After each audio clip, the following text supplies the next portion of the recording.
আজ আমি বানাবো আমড়ার আচার। আমড়াগুলোকে ভালোভাবে ফালি ফালি করে কেটে নিয়েছি। এবারে চুলায় কড়াই বসিয়ে দিলাম। কড়াইয়ে দিয়ে দিলাম সরিষার তেল, পরিমাণ মতন পাঁচফোড়ন দিলাম। এই যে দেখতে পাচ্ছেন, এবার তেলটা গরম হলে এখানে আমি দিয়ে দেব খেজুরের রস।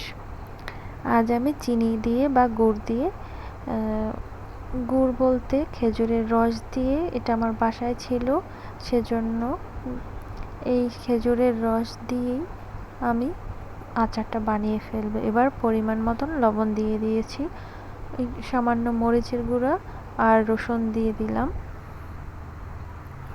এবার ভালোভাবে কষিয়ে নিতে হবে। তার মধ্যে এবারে দিয়ে দেব সেই খেজুরের গুড় বা খেজুরের রস।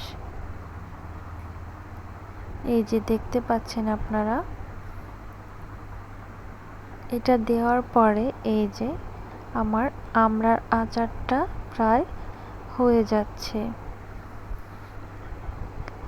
রংটা কিন্তু দেখতে খুব সুন্দর হবে এবং আচারটা খেতেও কিন্তু বেশ মজা হয়েছে।